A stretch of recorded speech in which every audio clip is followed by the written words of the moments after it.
Herzlich willkommen zurück beim Audio Adventskalender.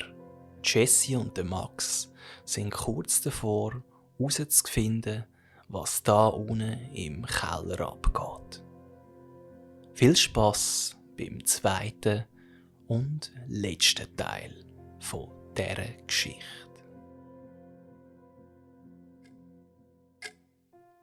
Die beiden haben sich nochmal in die Augen geschaut und dann einander synchron zugenickt, aufgeschrien und sind um die Ecke gestürmt.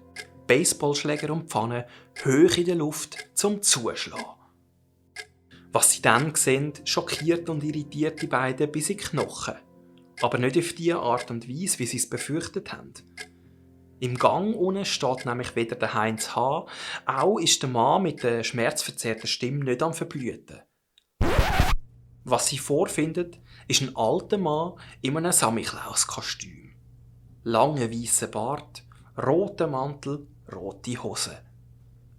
Also, das Letzte stimmt nicht so ganz, weil auf der Hose hat jetzt nicht mehr rot, sondern braun dominiert. Jetzt ist am Max und der Jessie auch sofort klar geworden, wieso sie so dermassen gestunken hat.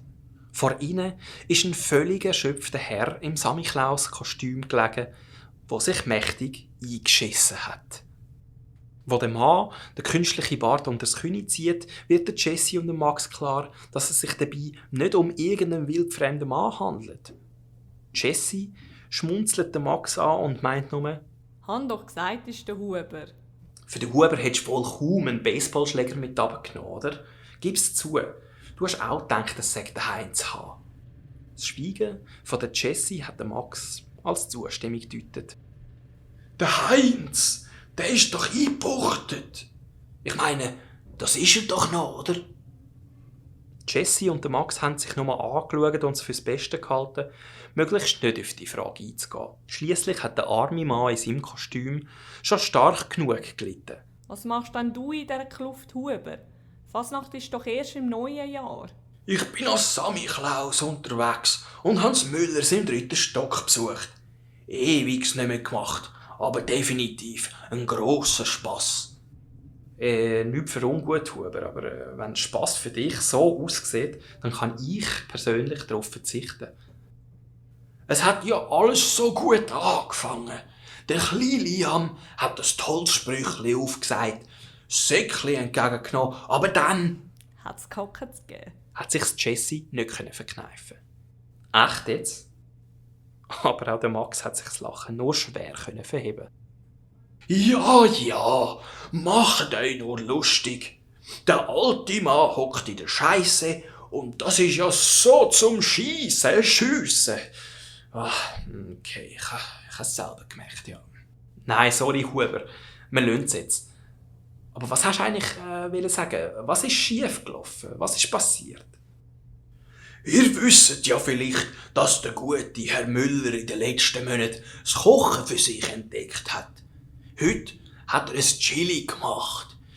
Das war zwar fein, aber ja, mehr muss ich glaube nicht dazu sagen, oder? «Wieso bist du denn nicht einfach in deiner Wohnung aufs WC?» Ich habe mich ausgeschlossen. Wenn's läuft, dann läuft's, Im wahrsten Sinn vom Wort, hat der Huber angefügt. Aber können wir jetzt die dummen Sprüche endlich sein lassen? Ich brauche eher eine Dusche und ein paar frische Kleider. Klar, kannst ein paar Sachen von mir haben. Sorry wegen der dummen Sprüche, es war einfach zu verlockend. Als die drei zusammen vom Keller ins Stegenhaus rauflaufen, fragt der Huber plötzlich nach. «Also, nochmal wegen dem Heinz. Ihr habt doch vorher von ihm geredet. Ist irgendetwas schief gelaufen im Hochsicherheitsgefängnis?» Um ehrlich zu sein, keiner weiss es so genau. Mach dir nicht zu viel Gedanken. Es macht sicher nicht besser. Einfacher gesagt als gemacht. Was der angerichtet hat, das verfolgt mich noch heute in meinen Albträumen. Da nützt kein Medikament dagegen. Was der Trio im Erdgeschoss vorbeikommt, poltert es auf einmal wieder an der Tür. Durch die halbtransparente Glastür sehen sie die Umrisse von einer Gestalt. Im Gefühl nach ein grosser Mann, gegen die 2 Meter gross.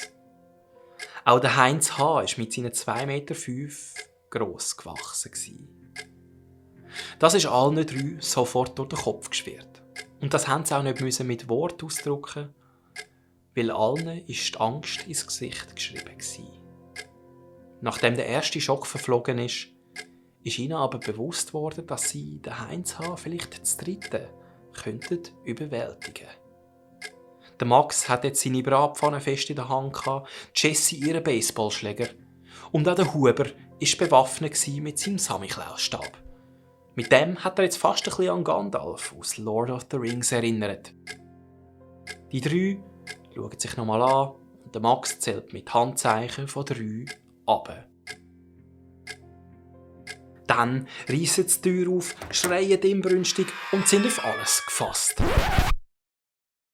Es war nur der Junghuber, der als Schmutzli verkleidet ist. Neben ihm ein Esel. «Was läuft denn mit euch schief?»